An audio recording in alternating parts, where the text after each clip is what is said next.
This is unbelievable, my friend. Just when it seemed like the Raiders' week was already rocky, a string of news just turned everything upside down. First, a last-minute update on Brock Bowers left fans in suspense ahead of the matchup against the Colts. But it doesn't stop there. Behind the scenes, the Raiders were named as a target for a former first-round pick from the Browns, and that could have a major impact on the defense. And to top it all off, the franchise announced 2 official roster moves that are already generating buzz. I've managed to gather all the exclusive details, and you'll understand the real impact of each move. But before I reveal everything, if you're a proud Raiders jersey, hit the bell and subscribe to the channel, because what I'm about to tell you now is simply explosive. Raider Nation, let's talk about the name on everyone's lips this week, Brock Bowers. When the season began, few players carried the weight of expectation like him, and amid the chaos of the Raiders' rocky start, he's been one of the rare bright spots. But now, as the Silver and Black prepare for a pivotal matchup against the Colts, a regrettable injury scare has fans holding their breath, wondering if the only consistent spark in this struggling offense might be taken away at the worst possible time. The Raiders enter Week 5 with a 1-3 record, and while we've seen them stumble at starts before, this year feels especially critical. Another loss could sink them even further into the AFC playoff race and virtually confirm a 4th consecutive season without postseason play. The offense, once again, has been the central problem. Ranked 18th in total yards per game, 329.5,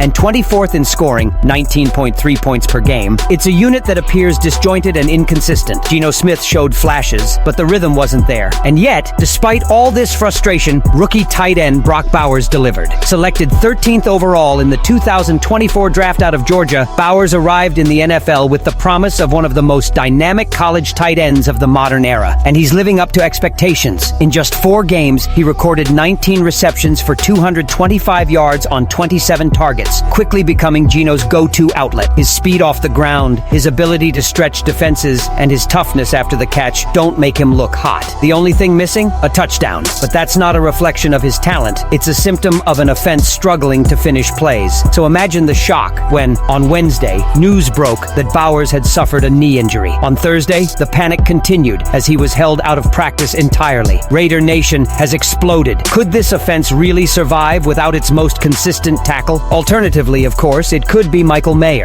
last year's second-round pick, who has only 6 catches for 47 catches in 3 games this season. No disrespect to Mayer, but that doesn't even come close to the level of impact Bowers brings. Fortunately, on Friday, calm prevailed. Coach Pete Carroll addressed the situation and reassured everyone, "We think he'll play, but we wanted to make sure he gets the rest he needs." This update, reported by KTNV's Nick Walters, suggested the Raiders were simply being cautious with their rookie star. And given Bowers' importance to the offense, who could blame them? Because, without a doubt, Bowers has been nothing short of an elite player. Pro Football Focus graded him 75.2 overall, the second highest grade among all NFL tight ends this season. That's right, better than almost every veteran in the league in just his first month of professional football. That's why the Raiders drafted him, and that's why his presence on the field could be the difference between another heartbreaking loss and a desperately needed victory. It's also a reminder of how rare his talent is. At Georgia, Bowers redefined what a college tight end could be, and now he's doing the same at the professional level. His combination of speed, size, and route running ability makes him a nightmare for linebackers and safeties. And for Geno Smith, who is trying to stabilize the offense, having Bowers on the field is more than a luxury. It's survival. And if Brock Bowers' situation raises concerns on offense, the defense also has its own dilemmas, and the answer may lie in a bold trade. Raider Nation, if there's one thing you've learned in the first month of this season, it's that the defense has flaws that can't be ignored. While much of the spotlight has fallen on the offense's inability to score, the truth is that the defense hasn't exactly been at its best either. In fact, through 4 weeks, the Raiders ranked 23rd in passing yards allowed per game and 22nd in points allowed per game. These numbers don't lie. This is a unit that's bending, breaking, and giving up big plays when it matters most. And that's where 2 trade rumors come in, because the Raiders have been linked to a name that could immediately improve their secondary, Greg Newsome too. Now let's set the stage. The Cleveland Browns are on an upward spiral. They're 1-4 heading into Week 5 and just announced that rookie quarterback Dillon Gabriel will take over the starting job. That's not exactly a sign of confidence in their ability to compete this year. In fact, the Browns seem to be spending more time preparing for the future than striving for relevance in 2025. And when teams reach that point, they often look to move players who won't be part of the long-term plan. Enter Newsome. A first-round pick in 2021, Newsome arrived in the league with high expectations. expectations. His career has been a roller coaster. After showing flashes as a starter, he was benched in 2024, raising questions about his long-term future in Cleveland. But here's a surprise. In 2025, he bounced back in style. With a 63.6 grade from Pro Football Focus and 4 consecutive starts this year, Newsome has quietly been one of the Browns' most reliable defenders. He's playing well, but the timing around him is slipping away. That's why analysts like Bleacher Report's Christopher Knox believe it makes sense for Cleveland to cash out now. According to Knox, the Browns would likely get a conditional 2026 fourth-round draft pick in the Newsome trade. It's not an exorbitant price, but it's realistic given the circumstances. Newsome is also heading into free agency in 2026, meaning Cleveland risks losing him for nothing if they hold on too long. For the Raiders, this is exactly the kind of low-risk, high-reward move they need. Let's face it, Q Blue Kelly has been terrible. Eric Stokes is still battling injuries, and the secondary lacks consistency. Newsome would give Las Vegas another weapon on the line, someone who could step in and immediately stabilize a position group that's been overwhelmed by opposing quarterbacks. And here's the rub. If Newsome thrives in the silver and black, the Raiders will have the first opportunity to re-sign him before he hits the open market. Of course, it's not as simple as simply pulling the trigger. The Raiders are currently sitting on the same 1-3 record as the Browns. This raises a difficult question. Should they be the same buyers at the trade deadline? Is it worth investing in future investments if this season is already slipping away? That's the internal debate. But one thing is clear. If the Raiders want to remain competitive, they can't continue to let their secondary collapse in crucial moments. Just imagine. Geno Smith and the offense finally find their rhythm, Bowers keeps making plays, and the defense suddenly strengthens thanks to an addition like Newsome. That could be the spark that changes the entire narrative of this season. And speaking of roster changes, the Raiders aren't waiting until the trade deadline to make moves. In fact, they've already announced a few transactions this week that could impact depth on both sides of the ball. Let's analyze what happened and what it means for Sunday's matchup. Friday night brought official news from the Raiders front office. 2 notable roster moves ahead of Sunday's matchup with the Colts. First, the team promoted wide receiver Alex Bachman from the practice squad to the active roster. Bachman, 29, has had a long journey. Undrafted, out of Wake Forest in 2021, he signed a 3-year, $1,755,000 contract with the Rams. But injuries derailed his early career. He was released with an injury designation, placed on injured reserve, and eventually transferred after reaching a waiver. From there, Bachman bounced back, spending time with the Giants practice squad in 2021, a brief stint with the Texans, and finally arriving in Las Vegas last year. The Raiders remained on a futures contract and gave him no practice time this season. Now, with injuries and depth concerns, he has his chance. Bachman has appeared in 2 games this year, but has yet to record a reception, despite being targeted once. For him, this is a golden opportunity to prove he deserves to be in the mix. With Brock Bowers returning from injury, the Raiders being considered a target for Greg Newsome too, and the recent roster changes with Bachman moving up and Brennan Jackson going on IR, do you think these moves are enough to change the course of the season? Or does the team still need a major shift in leadership and strategy? Leave your opinion here. Don't forget to like and subscribe to the channel. I'll be back later to update you with the latest Raiders news.